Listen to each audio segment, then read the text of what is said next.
salamat sa mapagpalang pagmamahal.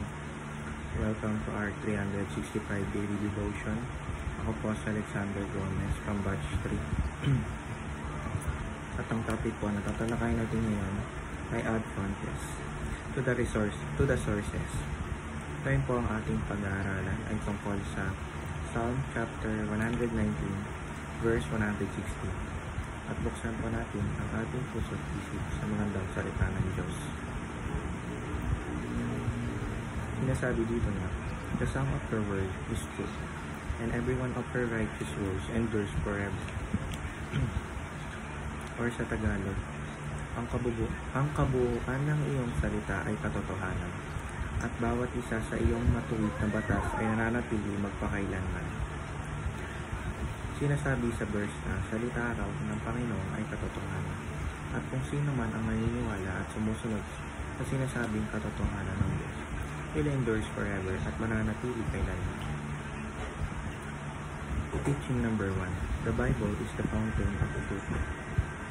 Ang Bible ang pinagmumulan ng mga katotohanan, at kung mayroon man tayong mga katanungan na hindi nasasagot ay makikita natin ito sa Biblia. Teaching number 2. The Bible is the filter by which to test beliefs. Ang Bible ay nagsasaad ng iba't ibang kasalanan, at kapag atin itong binasa ay matatamaan at matatamaan tayo. Kaya tinitest din ito kung handa ba tayong talikuran ang kasalanan at sumunod sa Diyos. Teaching number 3. The Bible is the final and unchanging authority. Hindi kailanman natin masisira o mababago ang Biblia, sapagkat nakasulat na ito at ito ang katotohanan na galing sa Diyos. Application number 1. Go back to the source given by God. Ang Bible, kung meron tayong mga pinagdadaanan at katanungan, ay balikan natin ang Bible, dahil ito ang manual at ito ang magtuturo sa atin paano natin i-spend ang ating buhay. Application number 2. Gauge techniques and beliefs by the truth.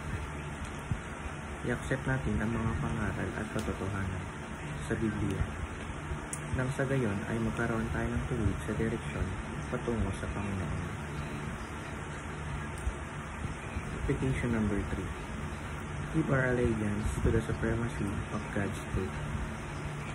Ibigay natin ang ating tiwala para sa katotohanan na binabanggit ng Panginoon at ipamuhay natin ito. Yun lamang po ang aking devotions. Maraming salamat.